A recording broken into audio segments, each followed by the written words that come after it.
Hello family, ఎలా ఉన్నారండి? అందరూ బాగున్నారండి? నేనైతే చాలా బాగున్నానండి.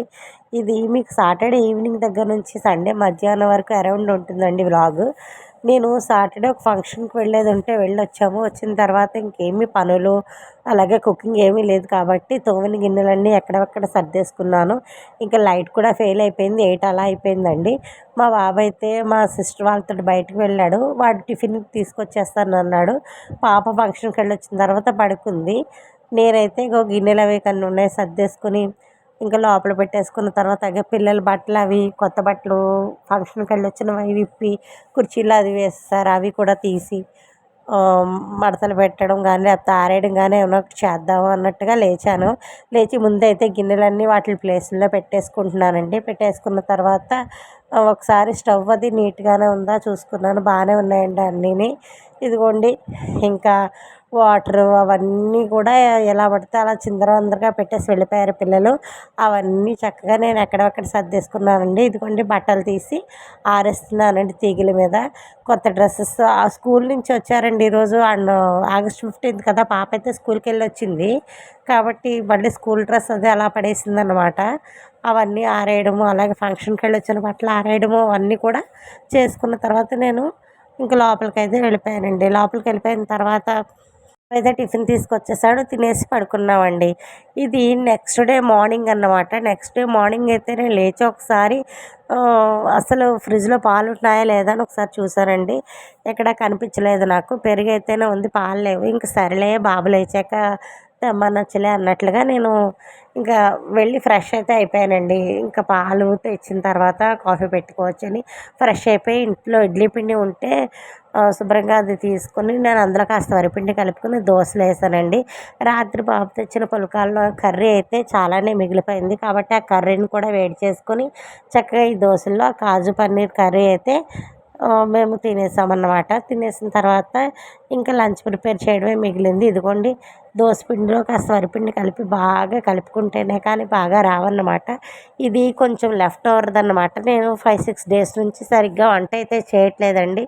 చేయడానికి పొద్దున్న నుంచి కాస్త వర్షం కూడా పడుతుంది కాబట్టి బట్టలు కూడా అయితే ఏమి మిషన్ వేయలేదు. పిల్లలకి మాత్రం ఇప్పుడు టిఫిన్ వేసి ఇచ్చేసిన తర్వాత కుకింగ్ చేయడమే మిగిలింది. ఇదిగోండి మా బాబు అప్పుడు అడిగేస్తాడు, అమ్మ ఏంటి ఇంకా టిఫిన్ అవ్వలేదా అని.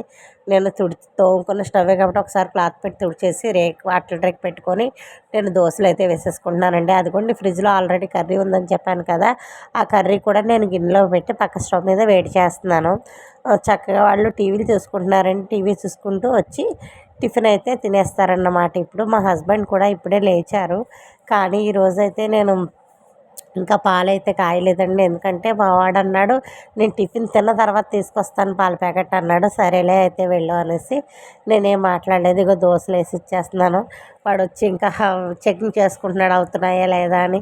అట్లు కాలాలమ్మా, అట్లతో పాటు నేనైతే కాలేను కదా అనేసి చెప్పి నేను నవ్వుకుంటా పంపిస్తున్నాను. వాడికి వేసి ఇచ్చేస్తే వాడు తినేసి నాకైతే వాటర్ అలాగే పాలు తీసుకొచ్చేస్తాడండి. ఇదిగోండి ఇప్పుడైతే పిల్లలకి టిఫిన్ చేసి ఇచ్చేస్తాను. టిఫిన్ చేసి ఇచ్చేస్తే అదిగోండి వాడు ఆల్రెడీ చెకింగ్ చేసుకుంటూ వెళ్తూ ఉంటున్నాడు. మాదైతే కాస్త చెప్పాను కదా మీకు, కాస్త ఇరుకుగానే ఉంటుందండి వంట రూము.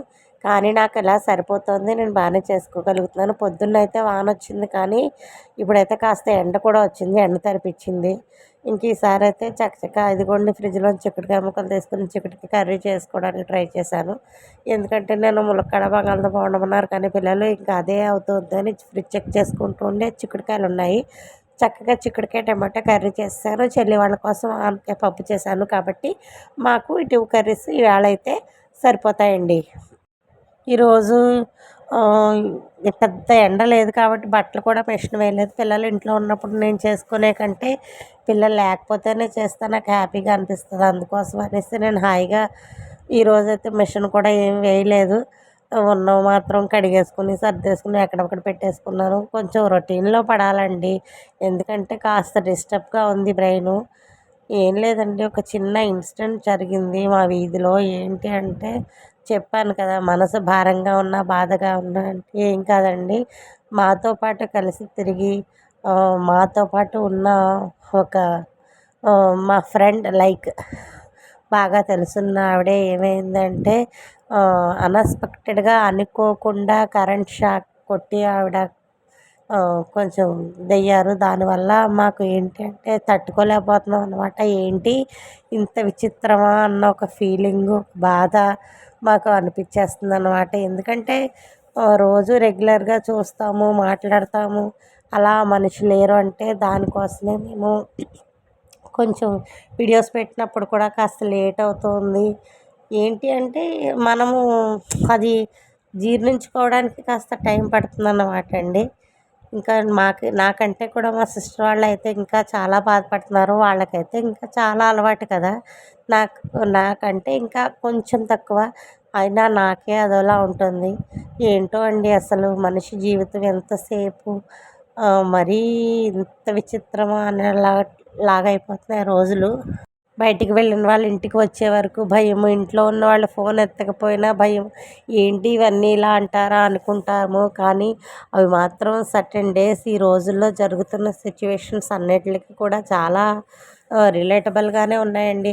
ఏమనుకుంటామంటే ఇప్పుడు ఇన్నాళ్ళు అయితే ఫోన్ ఎత్తకపోతే సరేలే ఫోన్ పక్కన పెట్టేసి పడుకున్నారేమో, లేకపోతే ఏ వాష్రూమ్కైనా వెళ్ళారేమో, ఏ స్నానమైనా చేస్తున్నారేమో అనుకు అనుకునేవాళ్ళమండి ఒకప్పుడు. కానీ ఇప్పుడు అలా కాదు. ఫోన్ ఎత్తకపోతూ ఉంటే ఏమో ఫోన్ ఎత్తలేదు అంటే ఏమైంది, వాళ్ళు ఎందుకు ఎత్తట్లేదు, ఏమైంది అని ఫస్ట్ నెగిటివ్గానే ఆలోచించవలసి వస్తుందండి. ఎందుకంటే కాలమాన పరిస్థితులు కూడా అలా మారిపోయాయి. మనకి చెప్పి ఏది రాదు అన్నట్లుగానే సిచ్యువేషన్స్ అనేవి మారిపోయాయి. ఏంటి ఇంత వేదాంతం మాట్లాడేస్తున్నాను అనుకుంటున్నారని, నేను వేదాంతం మాట్లాడేటండి నిజంగా నాకు ఒక 4-5 డేస్ నుంచి మనసులో ఏదో అంటారు కదా, కడుపులో తెలియని దుఃఖం అన్నమాట. ఏంటి ఇలాగా ఇప్పుడు ఒక 5 నిమిషాల క్రితం కళ్ళతో చూసిన మనిషిని 5 నిమిషాల తర్వాత లేరు అనే విషయాన్ని తట్టుకోవడాన్ని కూడా మనం చాలా మనసు ప్రిపేర్ అయ్యి ఉండాలి కదా! అలా ప్రిపేర్ అయ్యి ఉండలేకపోయామండి మేము. ఈ సిచ్యువేషన్ మేము దగ్గరగా చూసినందువల్ల దీనికి ముందు మా మావయ్య గారు కూడా చనిపోయారు. కానీ ఏంటి అంటే ఆయన సర్టెన్ ఏజ్ వచ్చింది. అలాగే ఆయన ఏదో టాబ్లెట్స్ వేసుకున్నారు. కాస్త అలా అనిపించింది. కానీ ఇప్పుడు ఏంటి మరీ అబ్బా! అసలు ఇంకా నేనైతే ఏం మాట్లాడలేనండి.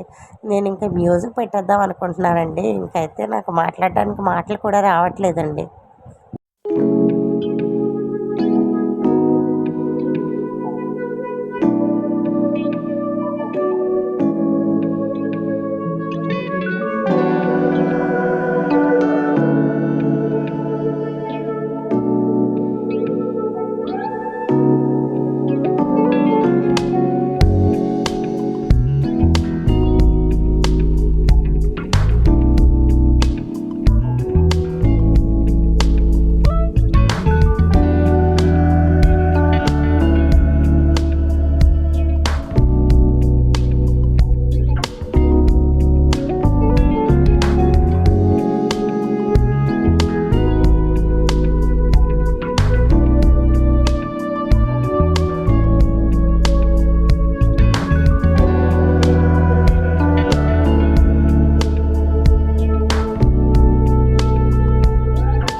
నా వీడియోస్ కనుక మీకు నచ్చినట్టు అయితే దయచేసి షేర్ చేయండి, కామెంట్ చేయండి, సబ్స్క్రైబ్ చేయడం మాత్రం మర్చిపోకండి ప్లీజ్.